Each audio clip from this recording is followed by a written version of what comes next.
We are coming up here into live. Let's confirm everywhere. Good, we are live there. Excellent.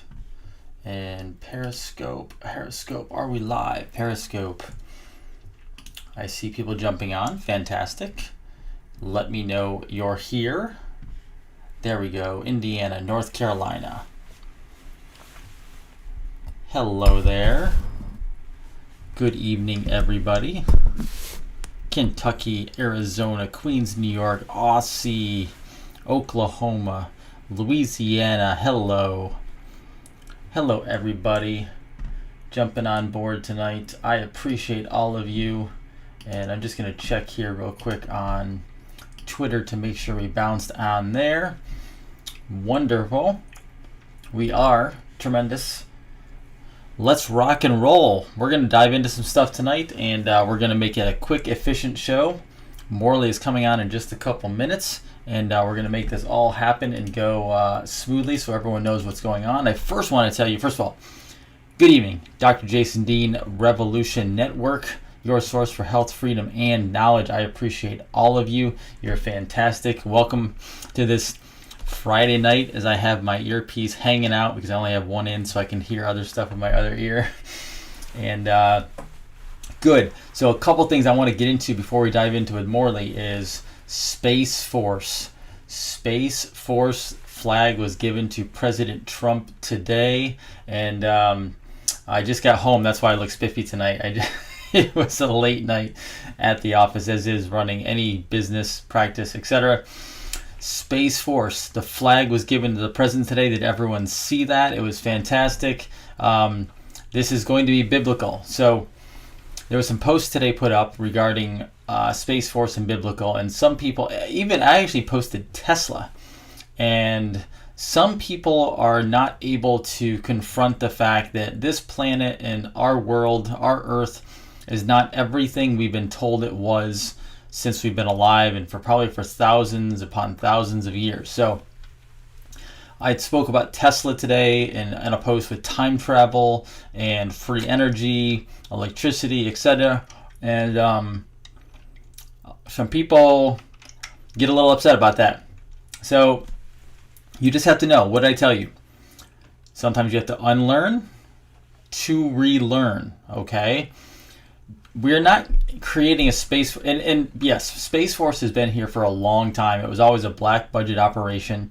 It is not something that's just recently come out, and he's not just announcing it because it's something new. No, it's been going on for a long period of time. It's actually under the Air Force. However, Space Force is becoming new because they are going to come through disclosure. Now, again, I always say I may lose some people because this goes down a very deep rabbit hole where some people says that it battles religion and spirituality. It's completely untrue. We've known the Roswell incident happened for a long period of time. They've been covering that up. That's what Area 51 is, amongst other places. The Nazis in World War II got access to ships. I've been told this personally by somebody who used to work in Lockheed. I also was told this by NASA Insider a long time ago that this is what's actually going on. And Space Force is not to battle China and Russia in outer space. No, you wouldn't need a Space Force to do that. This is to actually confront and handle everything that's out there beyond our atmosphere. And keep in mind, let's just do pure mathematics and science, okay? We are a tiny little rock on the outside of the Milky Way galaxy.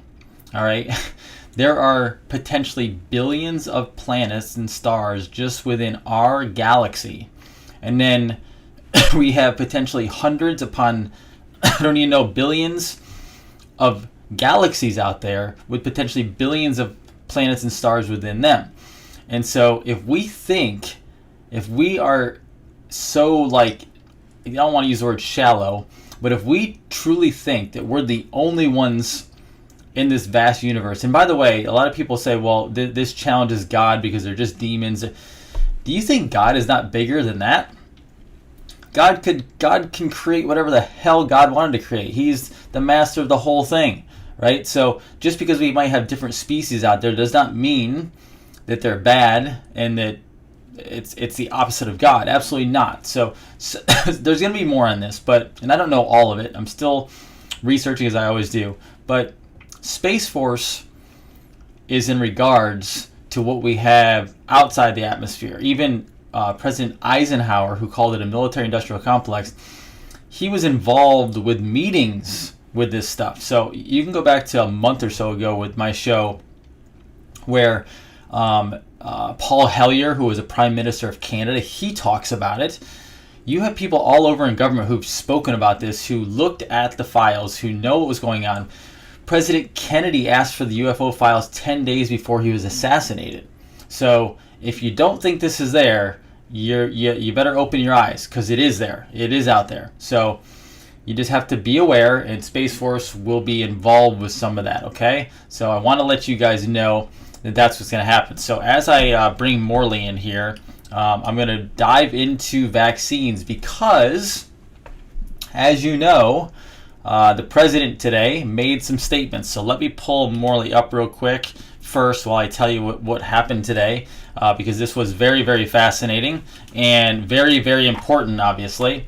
And so we're going to dive into this because everyone freaked out yesterday regarding vaccines, and Morley is jumping on right now. So I'm going to continue talking about what I was talking about until he pops up, but he's going to be part of the show momentarily. Morley, welcome. I'm just diving in to talking about what the first question I'm going to ask tonight. I heard what you were talking about. So I was doing Space Force. And all the ETs that are out there, which people get really mad at me for, Morley, they get all freaked out because it goes against religion. Now I'm just being sarcastic about it, but I just said we're unfortunate if we think that we're the only ones in this vast universe, and that God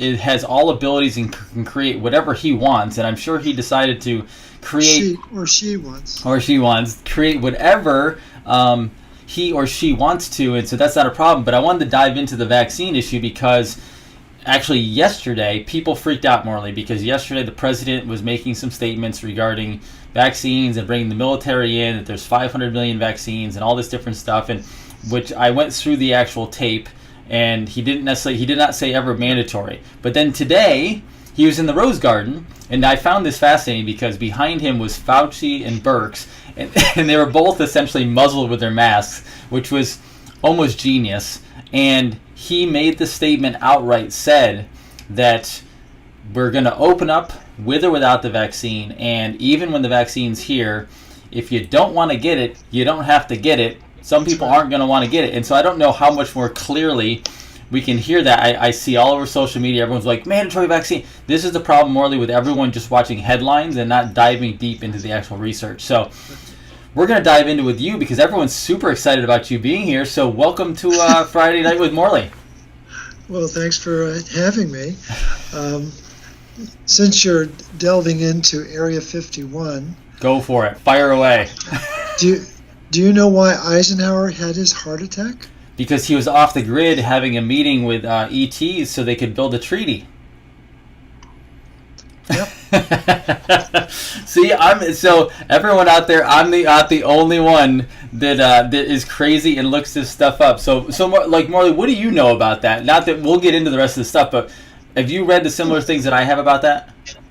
Well, yeah. I mean, I don't know if it's been the same, but it's just once you start to wake up, you can't help but be curious about a lot of things. And I mean, I think at this point, so much of what we think we know is just a narrative. And if people think I've come to realize that The Matrix is a documentary. It's not a provocative movie. It's just documenting what our lives are supposed to be like and what they want us to be like. And it's just really very disorienting when you find out that there's way more to the story. There's layers and layers that we don't even begin to understand. I don't have any pretense that I know what's going on, but what I do know is that the narrative that we're living is a joke, and the problem is there are consequences to this narrative. there are people who do get sick, and there are people who do die, and that's very tragic. And we're trying to do everything we can to help people, but we don't have total command about what's happening on this planet or this universe or this cluster. I used to have a poster in my office when I had an office, but it was from National Geographic, and it was of the known universe, and it went out into different star clusters, and there was a very small part that was the Milky Way galaxy, and I had a little Post-it note with an arrow saying, "You are here," with this big sea of, universal clusters and stuff. Because when people would come into my office, they always had a problem, and I would just lean back and say, get some perspective. We can solve this problem. So I think that we need to be very patient with ourselves and with the world that we live in. There's more to the story. I just found out from one of my students that the country of Germany is a sub-corporation to the United States Corporation. Yep. I didn't know that. That was new information. So, again, we don't begin to understand all this stuff. And our intent is not to be, provocateurs and well, I know something you don't know. It's just there's just so much that we don't know, and we have to be really mindful that there's way more to the story. And there's a reason why Fauci and Birx are wearing those masks. And it's like someone had done a side-by-side of when the COVID was at its peak. Nobody was wearing masks, not even the press. And now that the party's over, they're all wearing masks, and the people in the press corps, they wear the masks as long as the cameras are on. As soon as the cameras come off, they take the mask off. The whole thing's a scam. Yeah, I wanted to bring that up too, because if you don't know out there who's watching tonight, this is a total, they're writing a story, and obviously the hope for us is that Trump and others, not just Trump, but they're trying to break this whole thing down to actually expose the whole thing. But the media was put there, again, Project Mockingbird, if you saw Out of Shadows, it's all in there. They were put there to deliver a story every day to keep you guys in a movie and a drama, so you watch the television and you stay fast asleep to what they're actually doing. But the crazy part is, not only in about a week or so ago when they had a press conference in the Rose Garden, after the cameras went off, and Q even posted this, after the cameras went off, they took their masks off, meaning they're only doing it for the camera. And then today, after the new Kayleigh McEnerney, I believe her name is, the new press secretary for President Trump, she said something to the woman who's in pink, which was also a code thing for, there's a reason why people wear pink, I don't remember what it is, but she basically said, "I like your pink blazer," or whatever, and she left, and she just walked off, and literally within the next 30 seconds, all the pressers took their masks off because they thought the cameras were off. And so they're literally playing a drama out for you, and this is what's happening, and hopefully we're shattering this whole Matrix illusion. But well, unbelievable. Maybe for some of the people. I mean, the thing is, the masks that are being worn aren't stopping anything. Right. They certainly aren't stopping 5G. We know that. So I mean, it's just again, people want to behave, or they want to do what they're being told to do. It's like, wait a minute. Let's step back and really start to think about what's really going on. I think the most alarming thing about this whole dynamic was that within 3 days, the entire world shut down. Well, that's a very orchestrated event that had been planned for probably years in the making, and everyone should be suspicious about that. Then all you got to do is scratch the surface on Anthony Fauci, and the fact that he's been in 5 administrations means he's untouchable. Tells you everything. Protected class, and so he's deep state. If anyone's wondering, where's the deep state?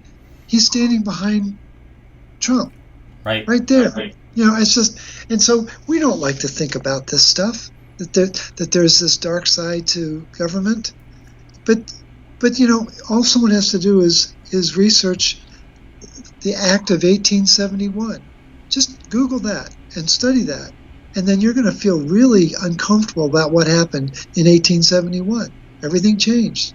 And this idea that we have a central bank that charges us money to print our currency, come on. We got to stop this game that again, we've got to shatter this illusion and start taking responsibility for our lives. And I think there will always be some dark force on this planet. It's known as Satan's playground. But I think what we need to do is challenge this mindless assertion that they can control our lives, when I think there can be more balance. I don't think one side is going to overtake the other. But yeah, I think there's this and I use this word very, very carefully, so because there's a lot of people out there who take everything very seriously, and whether it's sickness or finance or family, whatever it is, they take it seriously. So the word game, and even Q's talked about this, the game theory, like life and this whole thing is a game. There's a quote unquote good and evil, but in reality, if you're talking about quantum, which I get into quantum a lot, there is technically no such thing as fully evil, and there's no such thing as fully good, because what would you call fully evil? I mean, you could say adrenochrome and human trafficking are evil, but then you could probably find something worse than that potentially, or there's nothing totally perfectly good necessarily, because something could even be better. And there's gray within the whole thing. And so it's our best to find out our experience while we're here, do the best we can, and live our lives out, and just make it the best life we possibly can. Yeah. It's again, I think we're in a similar mindset that the word game is uncomfortable, but it's an educational experience. Right. But it has consequences. Totally. And the Shakespearean phrase, all the world's a stage and we're just actors, that probably captures it in its essence. But I think if anyone has any doubt about this, if you've got 4 hours, find the video from JFK to 9/11. Everything is a rich man's trick. Right. And it will raise questions for you that will, if you're curious or if you're at all surprised by what you learn, will begin to introduce you to a whole nother side of what's going on. And there are many, many layers of action that we're just not even routinely aware of. And I think it's within that milieu, that's a big word. Big word. But it's within that soup that was born my research, because I began to have serious doubt about what's going on, and do we have the full story about illness? And I began to have doubt, and that's what inspired me to begin to ask questions and start challenging assumptions and start challenging the assertions. You must do it this way. This is our way. And it's like, wait a minute. Why don't we talk about the natural way? Stop telling me what the narrative is. I want to know what nature thinks we ought to do. And that's really what's been driving my research and my teachings for the last decade. Amen. And I want to talk tonight, obviously, a little bit about the brain and anything else that pops up in Morley's research and study. But I want to start with, because last night, after all this blew up yesterday, and I really wanted people to go research. And so last night, I literally did probably, I think, an hour just on vaccines, but not necessarily going down the rabbit hole of darkness on vaccines, but more of just education so that people can get themselves researched on it. Because I find, and you do the same, I think, is when you research, the more you research and the more you learn, the more calm you feel about it, because you know exactly what's going on. And it makes you rest assured. It's kind of like having money in the savings. If you continue to build that up over a period of time, the emergencies tend not to happen because you're prepared and ready. And so we did kind of the same thing with vaccines last night, just to give them an idea. And what I wanted to touch on you with tonight, just the first question, and we'll go from there, is a lot of people are still looking for answers. They don't know. Obviously, everyone's rising up now and saying, I'm not taking a vaccine from Bill Gates or anything else. Right. But when it comes to kids, there's still a lot of injury. And I want you to kind of dive in and give us as much as you can on the iron cascade, I guess you could say, and the copper deletion, or however you want to call it, obviously, in your wise words, on what happens when not only a vaccine enters the body, but also vaccine injury. Is that all? That's it. Just answer all that. Sure. I thought this was going to be a yes/no. Well, let's see. I can. I'm thinking of like 5 things I want to say That's right okay. at once. But The one stage thing is I would yours. say, what I've learned, and I think we've discussed this in previous sessions in the last couple of weeks, that the whole lockdown has really inspired me to understand the immune system at a deeper level. So I feel really good about that. And what I really understand now is what the function of T cells is. Well, T cells is part of the adaptive immune system that we're all endowed with. We all have that capability. But the adaptive immune system requires energy, comes from mitochondria. Where does that mitochondria get its energy? It's got to have copper. We've talked about that. But what I want to emphasize is that there are what are called helper cells, T helper cells, Th2 cells, that are designed by our maker and Mother Nature to make antibodies to respond to whatever the threat is. And the beauty of the T cells is that they can go one of 5 different directions. That takes intelligence. Intelligence takes energy, and we're back to the same thing. Where does that energy come from? So, but the Th2 cells are really smart, and basically we're being programmed to believe that we can't do this ourselves. And so I was born in 1952, and I think I was exposed to 3 vaccines. That's it. Wow. Yeah. What's that? That's it. Yeah. That's And so little. And now my children are having children, and the vaccine schedule for my grandchildren are 74 vaccines. Well, that's insane. What most of the people on this call don't know copper the way we've talked about it. Maybe some of them do. I know I see some of my students here. They're probably scratching their head on this conversation, but and that's fine.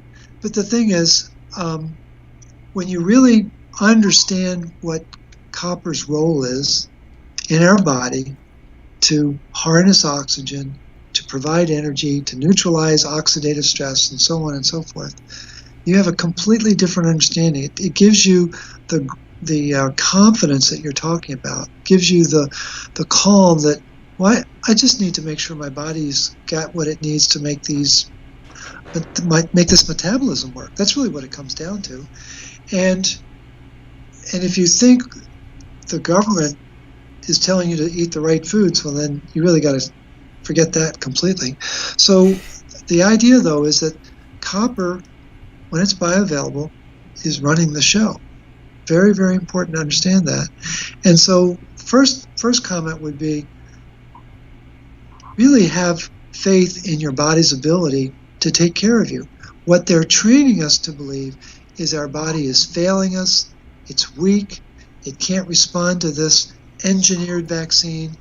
And what are we finding is that, this engineered virus, what we're finding is that over 99% of the people are doing just fine. Thank you very much. Right. It's just, there's a lot of conflicting messaging, but the bottom line is the bottom line. There are people dying, but what's mysterious is that the number of deaths from flu are a fraction of what they typically are. So all they've done is recoded flu deaths to COVID deaths. And it's like, okay, that's just, the games that they play.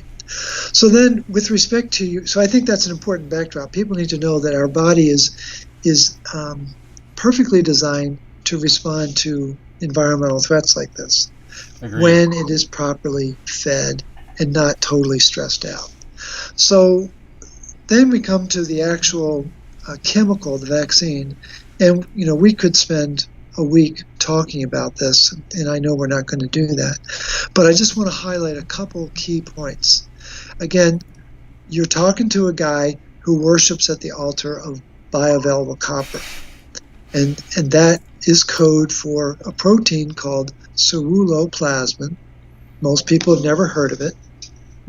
The doctors that you rely on have never heard of it, and that should make the hairs on the back of your neck stand on end, because it's the biggest protein in the human body, and I would argue it's probably the most important. The whole premise of Big Pharma is based on one gene, one protein, one function. That's what they want us to believe. Well, that was shattered years ago when the Human Genome Project discovered that there are like 120,000 proteins, but only 23,000 genes. So this idea that there's one gene, one protein is a joke. But with respect to ceruloplasmin, which has 6 to 8 copper atoms inside it, no other protein has that, there's at least 24 functions that I've been able to identify. So that really further shatters this idea that, well, your body doesn't know what it's doing. It's like, no, you don't know what you're doing because you don't understand what ceruloplasmin does. And so ceruloplasmin is this preeminent part of our physiology and our immune system because it's the master antioxidant in the human body. Again, we live on a planet that has 21% poison in the air. It's called oxygen. And when it's not treated right, it turns into oxidants. And we know what an antioxidant is. Well, the master antioxidant in the human body is not glutathione. It is ceruloplasmin. You're gonna have to explain oxygen as a poison now that you said that. Well, no, the thing is, oxygen, next to fluoride, oxygen is the most reactive element on the planet. Right. Oxygen is a free radical. That means it's highly reactive. It means it has electrons that are grabbable and very volatile. And again, we weren't taught that in high school chemistry. We weren't taught that in college chemistry. My son, who has a doctorate, was not taught that. Got a doctorate in biochemistry. They didn't teach that to him. So it's like, it's in the literature, though. I found it. I found numerous references to it. So it's just, I'm a curious George. I keep looking until I find things that really start to make more sense. And so the basis of all disease is oxidative stress. It's an established fact. It goes back to, decades and decades of research and many talented scientists. And every stems from that oxidative stress is a symptom that gets a label, that gets a drug. That's how the system works. Right. But that's not the solution. That's just the treatment. Again, they're not about cure. They're about treatment. They're very different terms. So the important thing is I focus on this bioavailable copper. Ceruloplasmin is preeminent, and so I'm very protective of it because I know how important it is. And it gives our body vitality. One of its 24 functions is to transport copper around the body. That's a big deal. Good thing to know that. Again, not my idea. A guy named Zach Baker, 2017, wrote a very important article about the transport function of ceruloplasmin for copper. That's a good thing to know. So then you start to say, well, then why are vaccines a problem? Well, there are toxins in the vaccines, and they are very disruptive to normal physiology. The one article that I sent over to Jason, it's just a very brief article, but it's highlighting the fact that one of the known components of vaccines is aluminum. It's a known component of these chemicals, and it is highly disruptive to liver function in general, but it's highly disruptive to the production and the synthesis of ceruloplasmin. And within that, there's a very important copper-loading protein called ATP7B. And it's all over our body, and that protein pumps copper into critical components. Well, one of those components is called ceruloplasmin. They got to put 6 to 8 coppers in there. Well, aluminum shuts that down. So suddenly, we lack the ability to make ceruloplasmin. That's very important to know that. Then we have the other side, and I'm just highlighting two mechanisms because, again, I'm mindful of the hour and mindful of people's attention span. But there's something called sialic acid, and sialic acid has the ability to tag chemicals that need to be removed from the body. Well, there's sialic acid in vaccines, and sialic acid tags ceruloplasmin. And the study that I happened to come across earlier today is that 50% of the ceruloplasmin gets removed following the administration of a vaccine. Well, that's a serious offense. I'm looking it up as you say it. Well, the thing is, this is not talked about in medical circles. This is not talked about on the TV commercials. You don't hear Fauci talking about, the toxic effect of aluminum or the toxic effect of sialic acid. Or I tried to find a relationship with formaldehyde, but I couldn't. That's been scrubbed, I'm sure. So I was trying to hit the obvious offenders. And again, people know that there's liver dysfunction that follows vaccines.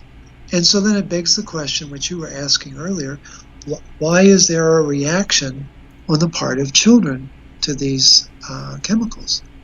Well, they've been messing with copper and iron for about 100 years now.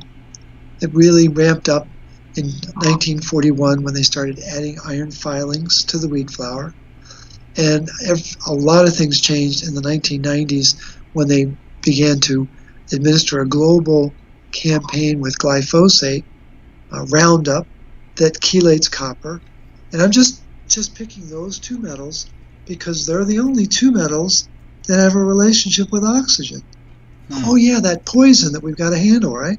And so what's iron supposed to do? It's supposed to carry the oxygen. That's what 70% of your iron does.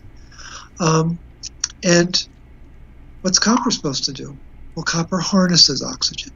It either activates it to make energy or it deactivates it to clear exhaust. And trying to keep it real simple so that there's very different functions between iron, the waiter, and copper, the chef. Why do we go to restaurants? We go to restaurants because we have a chef that makes the food, turns the food into an experience. We don't go there for the waiter. Are you kidding me?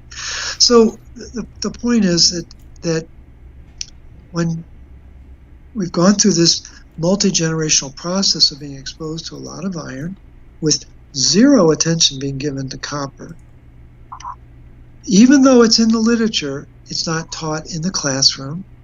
It doesn't matter what the degree that the doctor has, whether it's naturopath, allopath, chiropractor, doesn't matter what the background is, they're not taught about the role of copper on this planet that goes back 2.5 billion years ago. And that's why we're on this planet, is because of copper. Not a lot of people like to talk about that because they don't know that. And so when you start to mess with copper, you're starting to mess with the original wiring of our metabolism. And so what's happened over the last 4 to 5 generations is the mothers have become more iron toxic and copper deficient, and the offspring have become equally more iron toxic and less. They don't have enough copper in their system. And what I think there are some children who are just fine with a vaccine. There are some children who are changed literally within minutes of getting the vaccine. Right. I would contend it depends on the metal concentrations in their liver. And I think the children who are immediately affected by the vaccine are ones that have high iron, low copper, and they can't metabolize the toxin. They can't clear the adjuvants, and it creates raging oxidative stress. And there are many studies that talk about the oxidative stress of autism. And raging oxidative stress. Well, what that tells us is they don't have the bioavailable copper to fire up the antioxidant enzymes to clear that dynamic. And so, just to give you a sense of the order of magnitude, that we have these antioxidant nutrients like real vitamin C or vitamin A or some of the B vitamins have antioxidant properties. Well, ceruloplasmin and these other antioxidant enzymes are 1,000 times more powerful than the antioxidant nutrients. Again, think about something being twice as powerful. We can't even comprehend 1,000 times more powerful. So we've been programmed to think that our body can just barely get by. We just don't have it in our capacity anymore. Well, that's been engineered because of changes in the food system, changes in the farming system, and changes in the pharmaceutical system. And we do have the capacity to restore these nutrients, these key nutrients. And the challenge is that a child born to a minerally imbalanced mom is going to have a very notable reaction. And I think it's an absolute crapshoot because we don't have a template, a consistent template for how we measure the mineral status of children, certainly the mineral status of their liver. A needle biopsy would be a great way to do it, but it's very painful, and it's a laborious process to then interpret the data. And we could probably use MRI scans, but those are very expensive, but it would certainly be an indication of, well, how congested is this liver? Mm-hmm. Again, it isn't congested with toxins, it's congested with iron. And when the iron's there, then the enzymes don't work in the body, in the liver, and there's up to 500 different enzyme functions in the liver alone. And so when the liver gets overwhelmed with chemicals that are not natural, they're not designed for our metabolism, that puts a tremendous load of stress on that organ, and then there's a spillover effect. And there's, as you will know, there's tremendous communication between liver and brain. Though it's interesting, where are the two highest concentrations of copper in the body? Oh yeah, the liver and the brain, they're equal. And so if the liver is missing copper, then you can better believe the brain is going to be missing copper. And then we have a more rational explanation for why these children have the kind of symptoms and reactions that they do. So based on that real quick, because I just picked up on something you said, which you're always dropping truth bombs, is you talked about obviously the vaccine going into the kid, and then obviously reaction happens, and there must be something, the liver is probably iron toxic, which means then as a population and a civilization, we actually should be very focused on, it sounds like, making sure the mother is very healthy before she even starts to potentially conceive the child, knowing where everything is there, because obviously we're going to have a transfer of everything over to baby, but then breastfeeding as well, because right now we have a bunch of kids on formula and we have a bunch of kids not being breastfed. So that period between conception and birth sounds like it might be some of the most important time ever, because then you know what that kid's going to be able to go through. Yeah, no, I totally agree. And then you think about the fact, let's go back to the cells and how many mitochondria. Well, the range of mitochondria in egg cells is 100,000 to 600,000. Well, they don't really specify who has what. We can speculate, but again, I would argue that the lower number would make sense under two conditions: that it's an older egg and it's an undernourished egg, because it doesn't have enough copper to support the number of mitochondria. Well, the lower the mitochondrial count, the lower the vitality of that egg. And then that's going to then affect the development of the child going forward on many, many different levels. And again, I never imagined that there would be the kind of information that's popping up now, like to know how many mitochondria are in egg cells. But but I think it has absolute bearing on what you've just said, because is there a more powerful way to assess the vitality of the mother for being able to produce an offspring? And there's this. I know that in the Weston A. Price circles, they talk about historically what civilizations and communities would do to support the young people that would get married, and how they would be very well nourished so that they would produce the best possible offspring that they could. But I don't know that that's done now. I'm not aware of it, if it is. Not at all. I mean, there probably are select circles, but that's not a routine thought process or discipline that people engage in, when in fact it's one of the most important, because the very fabric of our civilization depends on the vitality of the next generation. Well, all we got to do is go to Walmart and start to wonder, wow, what's going to happen? What's going to be the future of this country? Because there's some very interesting morphology that's emerging in our civilization and in our national populace that it's alarming. And again, it's not to criticize those people, but it's to criticize the system that allowed it to happen. Criticize the food system, criticize the farming system, criticize the healthcare system that is completely betwixt and between about what to do about these chronic conditions. It's like, seriously? Don't you understand how they're all related? And they don't. And I don't mean to fault them. It's just, it's time for people to demand better care and demand better understanding of what their situation is. It's also comical too, because we talk about. You want to turn your volume down just a little bit? If I can. I think there's a little feedback on that. That's all. Is that better? We'll see. Okay. So anyway, I was saying is so Bill Gates and everyone's pumping up this whole population reduction thing, and it's funny because it's not funny obviously, but it's comical from the standpoint that he says we need more vaccines, we need more medications to actually do this, because their ultimate goal is to quote unquote by charity lower the population, when in fact the actual way that you and not that I'm trying to lower the population, but obviously there's some areas where people are being less responsible, having a lot of kids that maybe they can't support.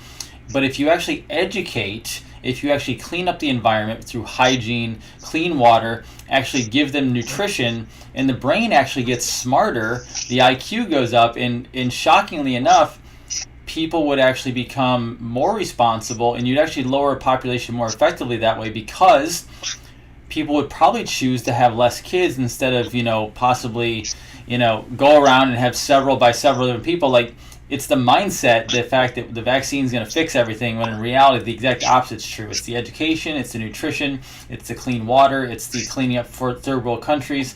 That's actually how you keep a healthy population in general. There's a really cool video. I don't know the name of it, but it's about dropping wolves into one of the parks in, I think, Colorado or somewhere, where they were having all sorts of problems. And there was, you can imagine the Forest Service and all the different agencies that would be involved in that, wondering if that was going to be disruptive or whatever. And it's an amazing video to watch, because those wolves completely changed the ecosystem. The rivers started moving differently. It was really quite dramatic. My point is that that was raw nature. That what they had done was methodically taken the wolves out, thinking that it would be a safer place, the park would be better. The park started to deteriorate, and when they let nature back in, the natural order took place. I get nervous when people think they can solve the natural problems on this planet. No, I think nature in and of itself knows the solution. There's a natural order of things, and I don't know what the upper limit of population is. I mean, I've read articles that say that the state of Texas could feed the entire country. I mean, there's all sorts of provocative theories out there. I remember going to a lecture in Chicago where an organic farmer vowed that with 1,000 acres, he could feed the entire city of Chicago. And it was just staggering to think about, 10 million people being fed by 1,000 acres. And so there's all sorts of competing information, but I get very nervous that within certain circles, people think that they can outthink nature. I don't think we can. I don't think we have that. I don't care how smart you are or how wealthy you are. There's a plan, and there's a natural order, and I think what we need to do is be more aware of that, and be more committed to that, and be more questioning of the people who think they've got the plan and that they've got the solution. And I mean, I think it's very entertaining that the people who brought the problem also bring the pill. It's like, come on, do people not see that? And so I think it's really we're at a real crossroads here about what's the backbone of humanity, and what are we willing to do for ourselves, and what are we willing to tolerate. And again, the wonderful contrast now between quarantining versus tyranny. Well, quarantining is putting sick people away. Tyranny is putting healthy people away. Right. So we're at this very odd juxtaposition of time, and I think it's an opportunity for us to really question the narrative, really question what's my role in this narrative, and do I want to be a part of this, and does it make sense to me? Does it really make sense that I'm wearing this mask that's not stopping anything? That they're fining the store owners for letting people in without a mask? Does that really make sense at all? And then just really step back and look at the numbers. This is not even a flu. This is the most overblown situation on this planet about. I mean, yes, there have been people who've gotten sick, and yes, there have been people who've died, but it's like there are the number of people who die from heart disease and cancer and malaria and many other conditions on a daily basis are outstripping the number of people dying from COVID-19 by a factor of 100. It's embarrassing that people think that this COVID-19 is a serious problem, when in fact there are many other chronic conditions that are vastly more serious. Those are the true pandemics that are being completely ignored, and the public doesn't realize that they are all preventable, that they are all correctable, based upon the discussions that we've had in prior conversations. Absolutely. We're gonna ask for a couple questions here before we head out early tonight, because it's Friday night and we've both been going like crazy, and so we deserve some sleep too. So if you have a couple questions, we'll take those, and I'll actually add to that while we're waiting for some questions. Is Alan Savory? Do you know that name, Alan Savory?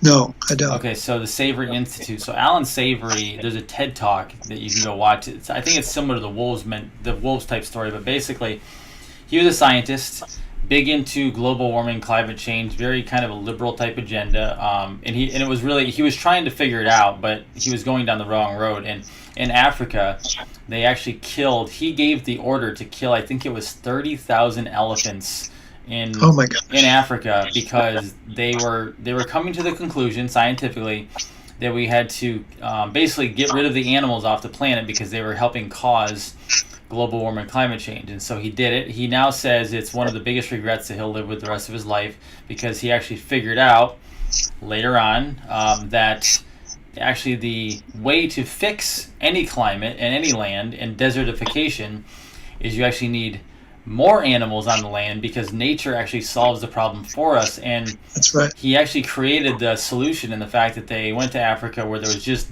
desert and just like really barren wasteland, and they put cattle. They actually had to mimic, because they didn't have the right animals, so they had to mimic just the actual way it would go about, and they put in like islands of animals. And as they started defecating, urinating, etc., literally the green grass just magically, everything popped back up.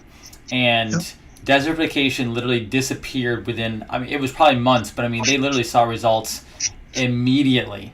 And Yeah. so that it's kind of the whole thing is you're never gonna beat nature. You're just not. And and I don't think you beat planet Earth as a nature thing. I think that you could have planet Earth taken out by an asteroid or some crazy thing like that, but I don't think even if you nuke the place over a period of time, this planet will battle back. Nature does win in some way, shape, or form.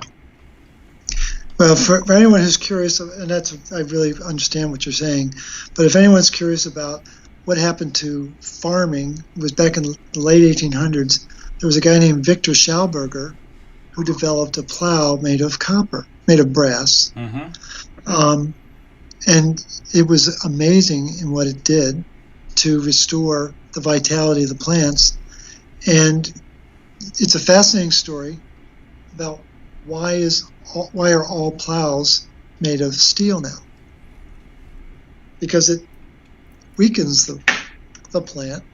It requires chemicals to keep the weeds at bay. I mean, it's absolutely fascinating. But again, the natural order of things would be to use brass, which has copper, which has energy. It's very supportive to the growth process.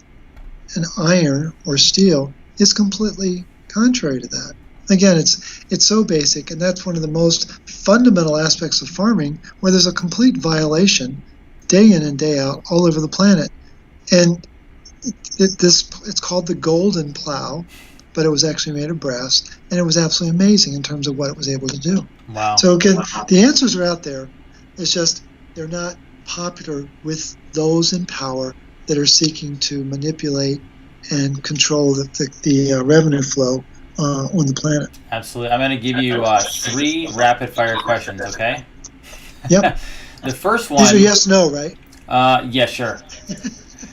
The first one is in regards to calcium, and they want to know how you get rid of calcium from the... Essentially, how do you clear calcium? But what I want you to also answer, because I love this, it's one of my most favorite things you talk about, is it's the calcium is concrete, that whole example. Because I don't think this new audience has heard this before, but basically the question was, how do you clear calcium from soft tissue between the blood-brain barrier? Okay, but I would love you to go into your thing as well. Right. So magnesium is the mineral of motion. Calcium is the mineral of cement.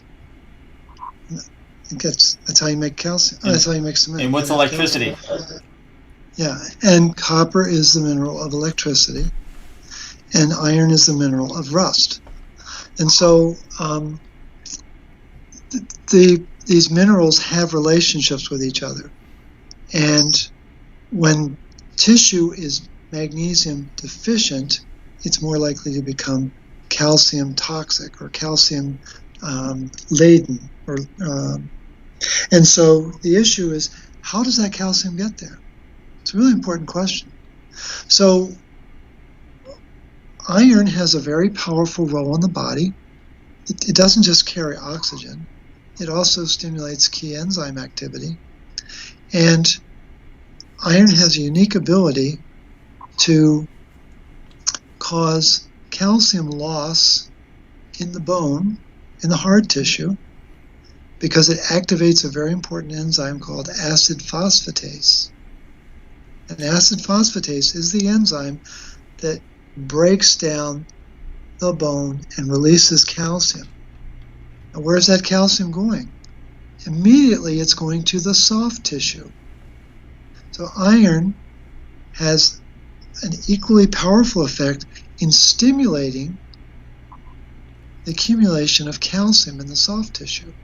So if anyone has any kind of osteopenia or osteoporosis, what you also have is atherosclerosis that's building in your soft tissue. So the question is, how do we get rid of that? Well, you got to do a couple things. You've got to lower the iron footprint in your body. It's very toxic. You have no idea. Take a calculator, take your age, multiply it, multiply your age to find out how much iron is in your body. And it's all you got to do is take your age times 365, and you're going to get a big number. Because we add 1 milligram of iron every day we're on this planet. Not my idea. Robert Crichton and Gutteridge and Hallowell, these big iron biologists, all agree on this. So we accumulate iron as we age. Well, women are supposed to have 4,000 milligrams of iron. Guys are supposed to have about 5,000. I guarantee you the number on your calculator is a multiple of that, probably 4 or 5 times higher than that. So we have too much iron, and what we really focus on in the root cause protocol is to begin to lower that iron footprint through regular blood donations. And so you need to lower the iron so there's less agitation of this dynamic with calcium. You've got to increase the bioavailability of your copper, and you've got to increase magnesium, because magnesium will begin to clear that calcium in the soft tissue. And it's absolutely magical in what it does. The body responds to the ratios of these minerals, and they're all on seesaws. All these, here's the amazing thing. In seawater, there's 3 parts magnesium to 1 part calcium. That's the typical mineral concentration for magnesium and calcium in seawater. 3 parts magnesium, 1 part calcium. In 2010, a famous magnesium researcher named Andrea Rosanoff, she did a study of what the typical American diet was in terms of the concentration of magnesium and calcium. Again, seawater, which we allegedly evolved from over time, 3 parts magnesium, 1 part calcium. Standard American diet, 1 part magnesium, 5 parts calcium. That is a 15-fold change in the mineral concentration of our body. And that has dramatic effects on our tissues, on our physiology, on enzyme function. Again, magnesium, mineral of motion. If you want anything to move in the body, you want to have magnesium. It's providing handoffs. And if you want things to get stuck, if you want some cement, you want to increase the calcium. Well, the worst thing you can possibly do is take iron supplements, calcium supplements, and vitamin D supplements. They are the 3 biggest poisons that you can put into your mouth. If you're at all really focused on your health, those would be what you do with those supplements is give them to the neighbor you like the least. Yeah, you had that was a mic drop moment for you. You just sat back. It was like, yeah, everything's good. Yeah. Okay, my last question for you, and then we finish off as my earpiece is falling out because I don't have it in both ears. Here it is. I haven't asked you this question before. Cast iron pans bad? Great question. Well, they're great in an argument, I can tell you that. No, there's a lot of controversy around that. When Weston A. Price and his wife were traveling the globe, they didn't find a lot of blenders, did they? No. And they didn't find a lot of aluminum pans, and they didn't find a lot of Teflon pans either.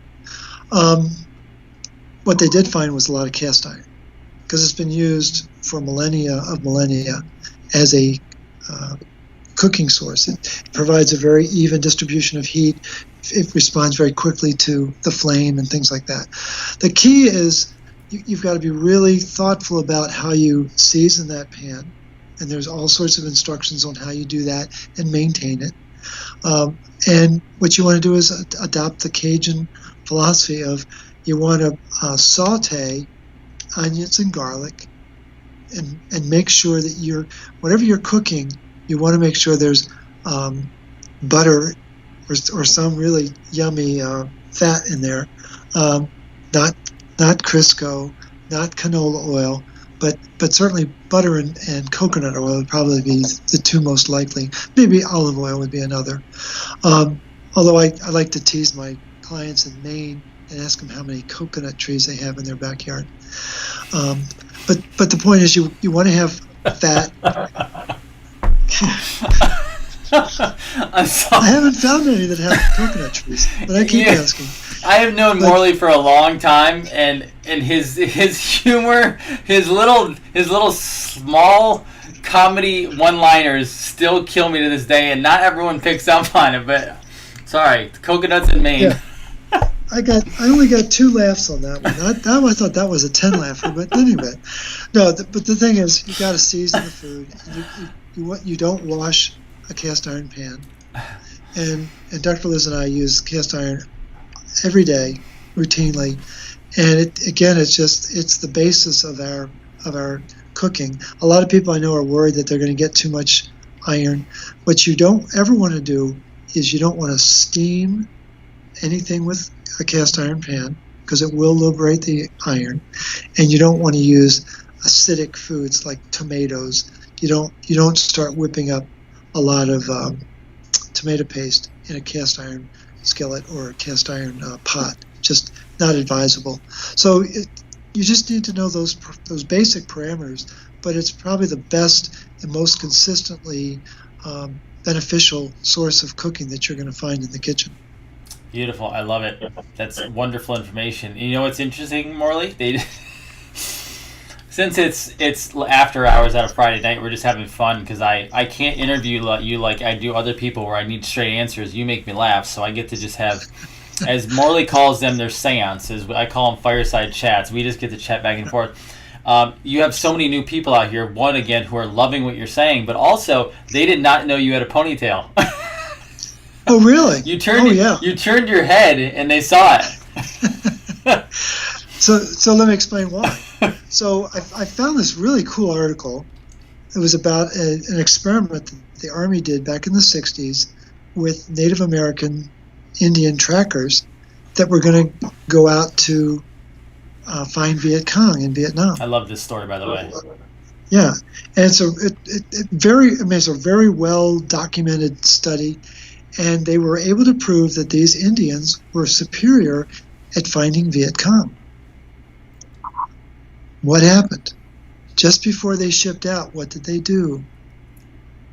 They shaved their head. Mm-hmm. And these gifted trackers lost their gift. And what the article that I read spoke about was the hair on our head is nerve endings. That's really what it is. And so I read that article. I thought, this is fascinating, because I was deep in research. This goes back 3 years ago, and deep into research. And I thought, I wonder what's going to happen I wonder if I can be a better tracker for the research.